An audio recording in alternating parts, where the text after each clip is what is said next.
안녕하세요. 저희 계속해서 출애굽기 25장 공부하도록 하겠습니다. 저희가 지난 시간에 22장까지 살펴봤는데요. 이번 시간에 계속해서 23장부터 살펴보도록 하겠습니다.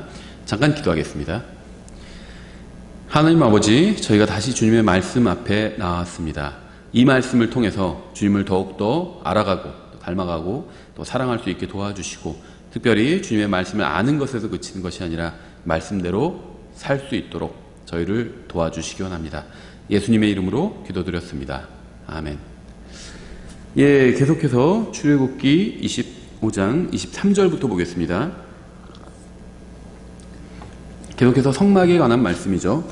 너는 또한 시팀 나무로 상을 만들 때 그것의 길이가 1규빗, 너비가 1규빗, 높이가 1규빗 반이 되게 하며 순금으로 그것을 입히고 거기에 돌아가며 금태를 두르고 그것에 돌아가며 손바닥 너비만 한 턱을 만들고 그것의 턱에 돌아가며 금태를 두르고 상을 위에 금고리 4개를 만들어 상의 4발 위에 있는 4귀퉁이에 달되 그 고리들이 턱의 맞은편에 있어서 상을 나르는 막대들을 놓을 자리가 되게 할지니라. 또 너는 시팀 나무로 막대들을 만들고 그것들을 금으로 입히며 그것들로 상을 나르게 할지니라. 너는 그 상에 접시들과 숟가락들과 덮는 데 쓰는 덮개들과 대접들을 만들되 순금으로 그것들을 만들지니라. 너는 그 상 위에 보여주는 빵을 두되 항상 내 앞에 둘지니라.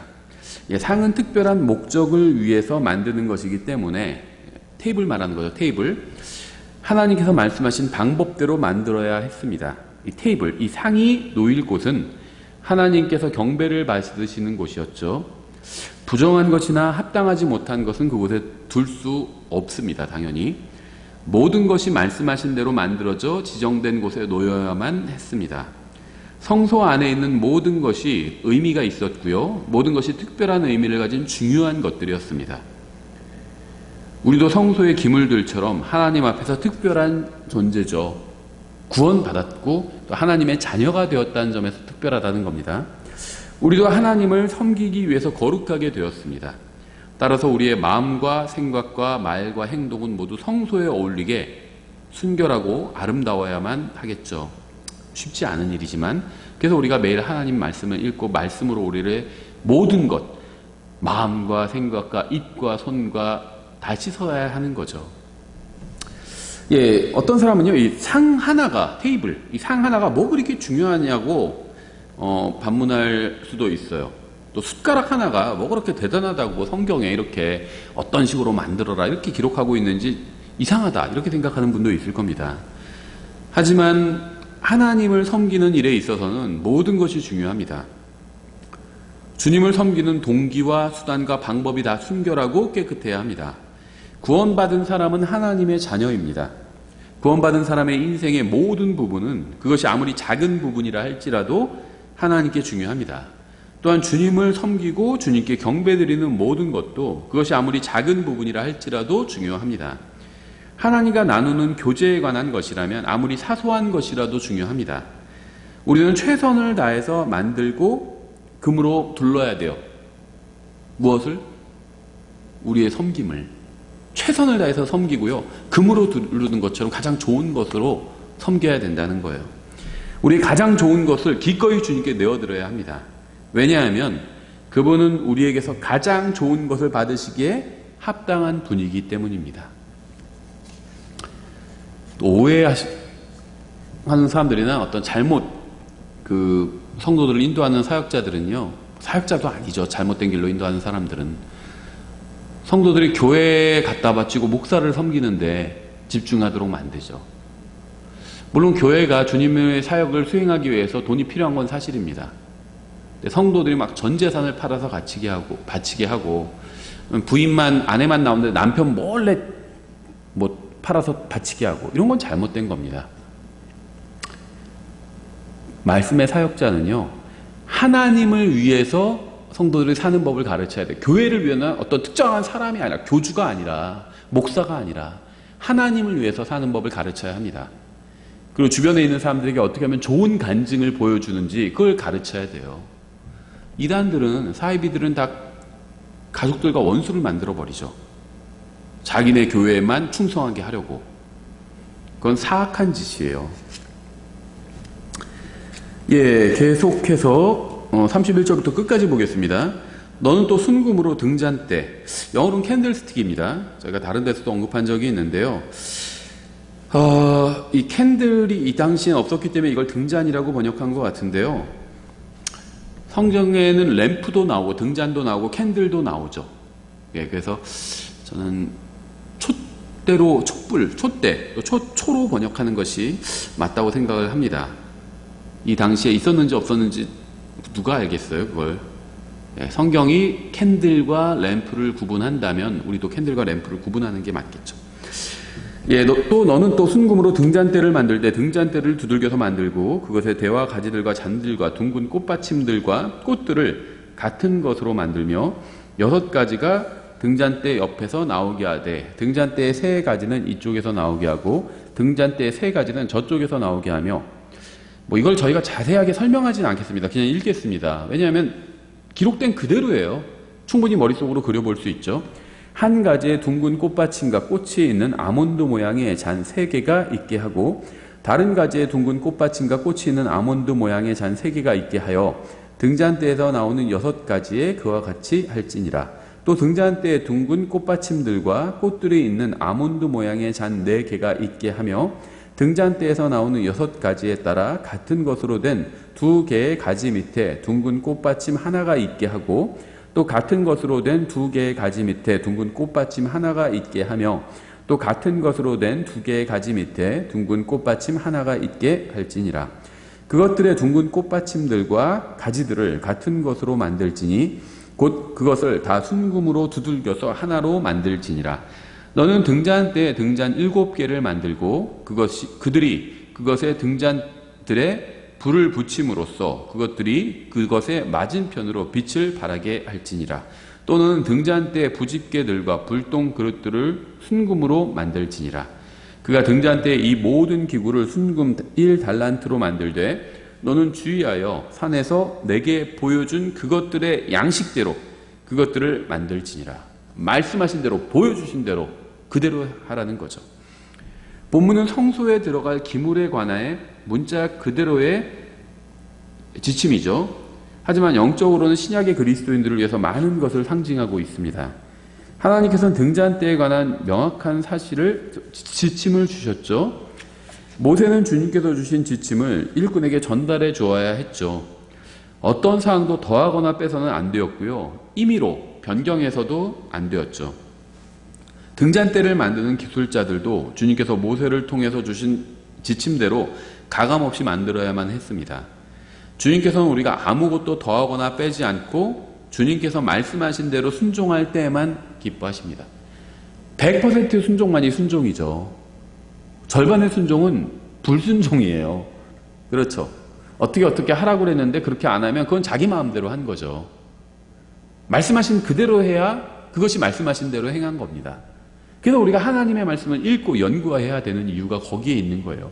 먼저 뭐라고 말씀하셨는지 알아야 순종할 수 있는 거잖아요. 하나님의 말씀을 먼저 배우는 것이 굉장히 중요합니다. 성소의 기물을 만드는 것에 관한 말씀은요, 오늘날 우리에게 너무나도 중요한 교훈을 주는데요. 오늘날 사람들은 저마다 자기 생각대로 주님을 섬기고 있습니다. 말씀하신 대로 섬기는 것이 아니라 자기 생각대로 섬기고 있어요. 자기 느낌과 감정이 이끄는 대로 주님을 섬기려고 합니다. 자신의 느낌이나 감정을 따라 하나님을 섬기는 것은 이건 믿음의 행위가 아니라 불신의 행위예요. 항상 하나님의 말씀을 믿는 것만이 성경이 말씀하시는 믿음이기 때문입니다. 우리의 생각이나 상상으로 하나님을 섬기려고 해서는 안 됩니다. 하나님께서는 우리에게 자신의 말씀을 기록된 형태로 주셨습니다. 인간이 감히 이 말씀을 향상시키려는 것은 신성 모독적인 교만에 불과해요. 내가 이렇게 하면 더 낫겠지. 하나님께서 말씀하셨는데 그걸 더 나은 것으로 만들려는 생각 자체가 신성 모독적인 교만이라는 겁니다. 우리는 하나님의 말씀보다 더 나은 것이나 더 좋은 것을 만들 수 없습니다. 그냥 말씀하신 그대로가 가장 좋은 거예요. 고치려고 해서는 안 돼요. 우리의 생각을 더하거나 우리의 생각으로 말씀을 수정하지 말고 말씀하신 그대로, 기록된 그대로 순종해야 합니다. 하나님께서는 자신의 기록된 말씀인 성경을 모든 사람에게 주셨어요. 자신만 하나님의 특별한 음성을 들었다고 주장하는 것은 마귀로부터 받은 거짓말에 불과합니다. 하나님께서는 계시록을 끝으로 더 이상 말씀을 누군가에게 주신 적이 없습니다. 왜냐하면 계시록으로 끝난 말씀은 완벽한 그 자체고요, 전혀 부족함이 없기 때문입니다. 자신만 특별하게 더 말씀을 받았다고 주장하는 사람이 있다면 사악한 영에게 완전히 사로잡힌 것일 뿐이에요. 하나님께 특별히 더 많은 말씀을 받은 특별한 사람은 없습니다. 여러분이 누구라 할지라도 여러분은 하나님 앞에서 다른 사람보다 말씀을 더 받을 만큼 특별한 사람은 아니라는 겁니다. 성경이 완성된 후로 그런 사람은 존재하지 않아요. 특별한 분은 예수 그리스도 한 분밖에 없습니다. 따라서 다른 사람이 받지 않은 특별한 말씀을 받았다고 거짓말해서는 안 되고요. 또 그렇게 거짓말하는 사람에게 속아서도 안 됩니다.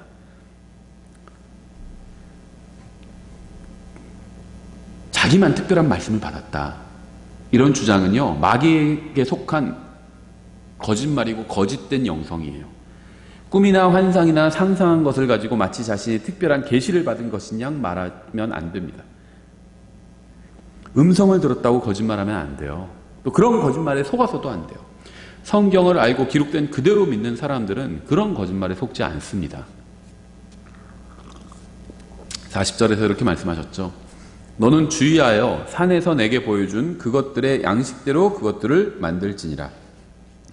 우리는 하나님께서 말씀하신 것만 붙들 것입니다. 그분께서 보여주신 것만 믿을 거예요.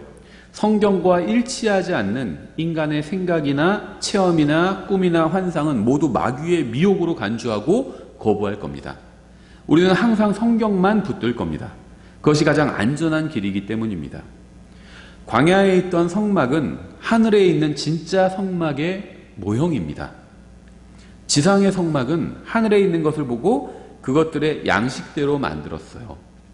히브리서 8장 5절 이렇게 되어 있어요. 이 제사장들은 모세가 성막을 만들려 할 때 하나님께 권고받은 바와 같이 하늘에 있는 것들의 본보기와 그림자를 섬기나니 그분께서 이르시되 너는 조심하여 산에서 내게 보여준 양식에 따라 모든 것을 만들라 하시느니라.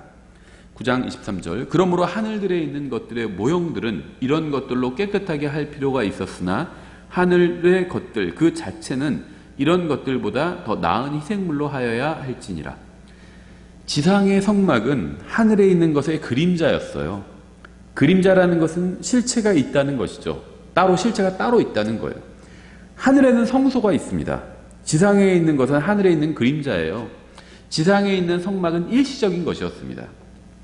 히브리서 9장 8절부터 10절에 이로써 성령님께서 표적으로 보여주신 것은 첫째 성막이 아직 서 있는 동안에는 지성소로 들어가는 길이 아직 드러나지 아니하였다는 것이라. 이 성막은 현재 곧 이때까지의 모형이므로 그 안에서 예물과 희생물을 드렸어도 그것들이 양심에 관한 한 섬긴 자를 완전하게 하지 못하였으며 이 성막은 단지 먹는 것과 마시는 것과 여러 가지 씻는 것과 육신에 속한 규례들로만 유지되어 개혁의 때까지 그들에게 부과되었느니라. 주님께서는 하늘에 있는 것들을 사람이 이해할 수 있게 하기 위해서 모형을 주신 거예요. 하늘에 있는 것들은 엄청난 것들이죠. 그것들을 그냥 말씀하시면 못 알아들으니까 그것들을 알게 하시기 위해서 지상에 그 모형을 만들게 하신 것입니다. 구약시대의 광야에 있던 성막은 하늘에 있는 것들을 이해하기 위한 도구였다고 보시면 됩니다. 히브리서 9장 24절 그리스도께서는 손으로 만든 거룩한 처소들 곧 참된 것의 모형들 안으로 들어가지 아니하시고 하늘 그 자체 안으로 들어가사 이제 우리를 위하여 하나님 앞에 나타나시느니라. 성소와 지성소와 그 안에 들어가는 기물들을 통해서 우리는 예수 그리스도와 관련된 하늘에 있는 것들에 관해서 배울 수가 있는 겁니다. 마찬가지로 제사장들도 하늘에서의 섬김을 미리 상징적으로 보여주는 모형이었어요. 하늘에 있는 것들이 실제고 지상에 있던 것들이 모형이요, 상징이요, 그림자였습니다. 지상에 있는 성막과 그곳에서 잡은 희생물로는 단 하나의 죄도 깨끗하게 지워버릴 수가 없었죠. 그래서 히브리서 10장 4절에서 황소와 염소의 피가 죄들을 제거하는 것은 불가능하니라 이렇게 말씀하고 있는 거죠. 지상에 있는 성막과 거기에서 드리던 희생물들은 하나님께 나아가기 위해서는 무죄한 피가 필요하다는 중요한 교훈을 가르치기 위한 모형이었다는 겁니다. 짐승 제사로는 죄를 용서받거나 그러니까 죄를 제거하기가 불가능했다는 거예요. 그럼 그걸 왜 드렸냐? 죄를 없앨 수도 없는데 짐승 제사를 왜 드렸냐? 모형이었다는 거예요. 실제를 상징적으로 보여주는 것이 모형이잖아요. 진짜 죄들을 제거할 수 있는 것이 있다. 그것을 알려주기 위해서 이런 모형을 두었다는 것이죠. 예수 그리스도께서 갈보리 십자가 위에서 완벽한 희생을 드리셨습니다. 이게 실제예요. 이게 실체고 성막에서 희생제사를 드렸던 것은 그거는 그림자였다는 거죠. 우리가 이러한 진리의 빛으로 성막을 바라봐야 성막과 거기에 속한 것들을 제대로 이해할 수 있는 거죠. 우리는 출애굽기나 레위기, 민수기만으로는 이러한 희생물의 의미, 성막의 의미를 제대로 알 수가 없어요. 신약 성경이 있기 때문에 로마서가 있고 히브리서가 있기 때문에 우리는 구약 성경, 특히 모세오경의 이런 성막과 희생물에 관해서 올바르게 이해할 수 있는 거죠. 성전에 있는 기물들은 금으로 덮었습니다. 성경에서 가장 먼저 나온 보석은 금이었죠. 창세기 2장 11절 12절에 나오죠. 첫째 강의 이름은 비손이니라. 그것은 곧 금이 있는 하윌라의 온 땅을 두르는 강인데 그 땅의 금은 좋으며 거기에는 델리움과 줄마노가 있느니라. 성막에서 사용하는 기물들을 금으로 만들었어요. 궤와 궤를 드는 막대기, 긍휼의 자리, 그 다음에 그룹들, 제단과 제단을 드는 막대기, 보여주는 빵을 두는 상, 숟가락과 접시들, 등잔대, 휘장이 걸려있는 네 기둥 등 성소와 지성소에서 사용하는 기물들은 모두 금으로 둘렀죠. 또한 대제사장의 에봇과 흉패야 또 흉패를 연결하는 고리에도 금이 들어갔습니다. 금은 금속 중에서 가장 귀한 것으로 여겨지고요. 신성을 상징합니다. 금보다 더 귀한 것도 있겠죠. 그런데 금이 일반적으로 가장 귀한 걸 상징한다는 겁니다. 누구나 다 알아. 금이라고 하면. 그렇죠. 그래서 금이 상징적으로 사용된 겁니다. 금은 다른 모든 금속보다 높은 평가를 받는 금속이죠. 성막에는요, 은도 사용되었습니다. 성막 자체를 만드는 것과 악기들의 재료로 은을 사용했습니다. 은은 사람들의 혼을 대속하는 값을 매기는 기준이 됩니다. 물론 금과 은은 모두 그 안에 진짜 능력이 있는 것이 아니라 참 능력을 가지고 있는 무엇인가를 상징하는 그림자예요. 베드로전서 1장 18절 19절 이렇게 말씀하고 있어요. 너희가 알거니와 너희 조상들로부터 전통으로 물려받은 너희의 헛된 행실에서 너희가 구속받은 것은 은이나 금같이 썩을 것들로 된 것이 아니요 오직 흠도 없고 점도 없는 어린 양의 피 같은 그리스도의 보배로운 피로 된 것이니라.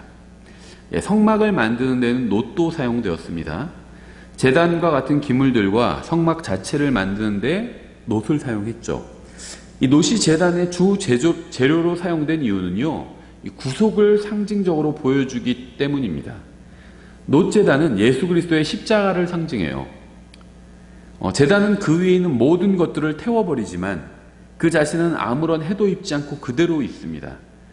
예수님께서는 우리의 모든 죄를 지고 고난을 당하셨지만 부활하셔서 다시 살아나셨습니다.